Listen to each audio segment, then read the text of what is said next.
ఢిల్లీలో కమలం వికసించింది. అసెంబ్లీ ఎన్నికల్లో బీజేపీ ఘన విజయం సాధించింది. అయితే ఈ గ్రాండ్ విక్టరీ వెనుక మాస్టర్ మైండ్ స్ట్రాటజీ అమలు చేసింది బీజేపీ అధిష్టానం. బూత్ స్థాయి నుంచి రాష్ట్ర స్థాయి వరకు ఒక్కొక్కరికి ఒక్కో బాధ్యతలు అప్పగించింది. ఆ కంచుకోటలను బద్దలు కొట్టింది. ఢిల్లీ అసెంబ్లీ ఎన్నికల్లో పక్కా వ్యూహాలను అమలు చేసింది బీజేపీ. కేంద్ర మంత్రులు గజేంద్ర సింగ్ షెకావత్, భూపేంద్ర యాదవ్, ధర్మేంద్ర ప్రధాన్, మన్సుఖ్ మాండవియా, పీయూష్ గోయల్, త్రిపుర మాజీ CM Biplab Kumar Deb, Uttar Pradesh deputy CM Brajesh Pathak, BJP జాతీయ ప్రధాన కార్యదర్శులు వినోద్ తావ్డే, సునీల్ బన్సల్, తరుణ్ చుగ్ వంటి 22 మంది రాజకీయ ఉద్దండులతో స్ట్రాటజిక్ ఎలక్షన్ మేనేజ్మెంట్ కమిటీని నియమించింది. ఈ కమిటీలో నిజామాబాద్ పార్లమెంటు సభ్యుడు ధర్మపురి అరవింద్ను కూడా సభ్యుడిగా నియమించింది అధిష్టానం. ఢిల్లీలో కీలకమైన జంగ్పురా, ఆర్కేపురం నియోజకవర్గాల ఎన్నికల ఇన్ఛార్జ్ బాధ్యతను ధర్మపురి అరవింద్కు అప్పగించింది బీజేపీ హైకమాండ్. ధర్మపురి అరవింద్ ఎన్నికల ఇన్ఛార్జిగా పనిచేసిన ఈ 2 నియోజకవర్గాల్లో కూడా బీజేపీ అభ్యర్థులు విజయం సాధించారు. జంగ్పురాలో ఆప్ కీలక నేత మనీష్ సిసోడియాను ఓడించింది బీజేపీ. 10 ఏళ్లుగా ఆప్కు పెట్టని కోటలా ఉన్న ఆర్కేపురంలో కమలం అభ్యర్థి విజయం సాధించారు.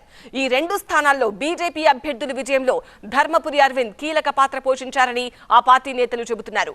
బూత్ స్థాయి నుంచి ఓటర్లను కదిలించడంతో పాటు తెలుగువారి మద్దతును కూడగట్టడంలో అరవింద్ సక్సెస్ అయ్యారని చెబుతున్నారు. ఢిల్లీ అసెంబ్లీ ఎన్నికల్లో బీజేపీ ఎలాంటి స్ట్రాటజీ ఫాలో అయిందో టీవీ9 అసోసియేట్ ఎడిటర్ మహాత్మా వివరిస్తారు. దశాబ్దాల తర్వాత భారతీయ జనతా పార్టీకి ఢిల్లీ అసెంబ్లీ పీఠం దక్కింది. ఈ విజయంలో అనేక మంది అనేక రకాల పాత్రలు పోషించారు. నిజామాబాద్ ఎంపీ ధర్మపురి అరవింద్ ఒక కీలకమైన ఎన్నికల స్ట్రాటజీ కమిటీలో భాగస్వాములై ఈ పార్టీ గెలుపులో తన వంతు పాత్రను పోషించారు. ఈ గెలుపు మీద ఆయన రియాక్షన్ ఏంటో ఆయన్ని అడిగి తెలుసుకుందాం.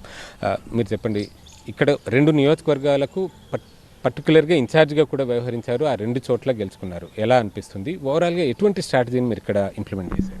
27 ఇయర్స్ తర్వాత ఢిల్లీలో భారతీయ జనతా పార్టీ ప్రభుత్వం రావటం చాలా సంతోషమైన సమయం ఇది. అందులో కూడా ఒక దేశ రాజధాని మోడీ గారు మన దేశం యొక్క గౌరవం, మన భారతీయుల గౌరవం ఏ రకంగా పెంచినరో మనం లాస్ట్ 11 సంవత్సరాలు చూస్తూ ఉన్నాం.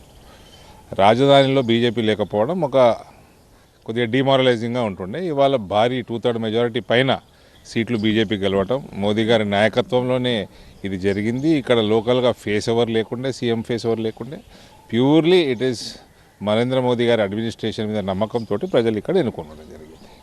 అందులో మీరు జంగ్పురా నియోజకవర్గానికి, ఆర్కేపురం ఈ 2 నియోజకవర్గాలకి ఇన్ఛార్జ్గా పనిచేశారు.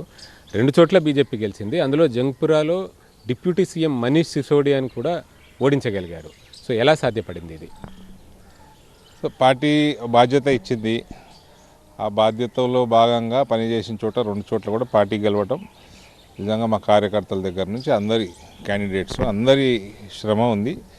అందులో మేము కూడా తెర వెనుక పనిచేయడం జరిగింది. పర్టికులర్గా మీరు ఒక 22 మందితో కూడిన బీజేపీ స్ట్రాటజీ టీంలో భాగమై ఉన్నారు కదా, ఆ స్ట్రాటజీస్ ఏంటో చెప్పగలరు? ఆ స్ట్రాటజీలు మేము చెప్పుకుంటే మా సీక్రెట్లని బయటపెట్టినట్టు అవుతుంది.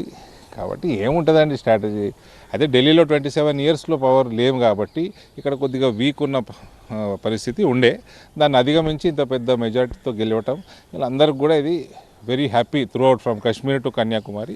ఎవ్రీ బీజేపీ కార్యకర్త is very happy today. Delhi ఎన్నికల్లో గెలుపుకి అనేక స్ట్రాటజీస్ని అమలు చేసి ఓటర్లను తమ వైపుకు తిప్పుకోగలిగామని, ముఖ్యంగా ఈ ఉచిత పథకాలు మాత్రమే పార్టీలను గెలిపిస్తాయనుకోవడానికి వీల్లేదు. దాంతోపాటు మిగతా కనీస మౌలిక వసతులు కూడా చాలా అవసరం. అవి లేకుండా కేవలం ఉచితాలతోటే గెలుపొందాలి అనుకుంటే సాధ్యపడదు. అందులో ఆంధ్రప్రదేశ్ ఒక ఉదాహరణ అయితే ఇప్పుడు ఢిల్లీ మరొక ఉదాహరణగా మారిందని ధర్మపురి అరవింద్ చెప్తున్నారు. కెమెరా పర్సన్ రమేష్తో మహాత్మా కుడియా, టీవీ9 న్యూఢిల్లీ.